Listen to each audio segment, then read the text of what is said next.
మార్కండేయులకు జై మార్కండేయ జై పద్మావతి భవనారాయణ స్వామికి జై మార్కండేయ జై పద్మశాలి.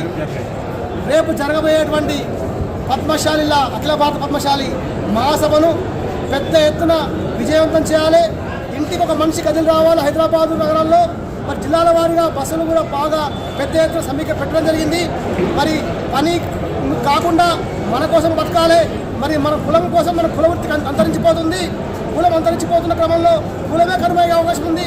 మరి కాపాడుకోవాలంటే రాజకీయంగా, ఆర్థికంగా, విద్యాపరంగా, ఉద్యోగపరంగా మనం అంతా ఏకంగా కావాల్సిన అవసరం ఉంది. ఆ ఏకం కావాలంటే పద్మశాలి సమాజం మొత్తం కూడా మన ఐక్యత చాటి సభను విజయవంతం చేసి సభకు వచ్చినటువంటి నాయకులకు కానీ సభ ద్వారా బయటి సమాజాన్ని కూడా మేమంతా ఐక్యంగా ఉన్నాం. మేము ఓటు భాగంగా మారుతాం. ఓటు ద్వారా వచ్చేటువంటి ఓటు ఆయుధంగా రాబోయే రోజుల్లో రాజకీయాలు సాధిస్తాం. రాజకీయాల్లో మమ్మల్ని విలువ ఇచ్చే పార్టీలు మేము గుర్తిస్తాం.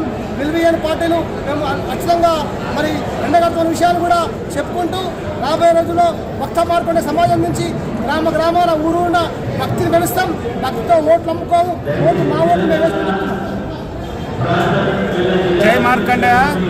ప్రతి పద్మశాలి కుల బాంధవులు రేపు మార్కండేయులుగా మన నాంపల్లి ఎగ్జిబిషన్ గ్రౌండ్లో జరిగేటువంటి భావనారు శ్రీ భద్రావతి దేవి లెక్క కుటుంబ సమేతంగా ఆ మార్కండేయులు పద్మశాలి వంశం ఘనంగా వచ్చి ఈ యొక్క అఖిల భారత 17వ మహాసభ తెలంగాణ పద్మశాలి మహాసభను విజయవంతం చేయాలని మార్కండే భక్తులకు మార్కండే స్వరూపులైన పద్మశాలి ఆడబిడ్డలందరికీ కుటుంబ సమేతంగా వచ్చి విజయవంతం చేయాలని కోరుకుంటున్నాం.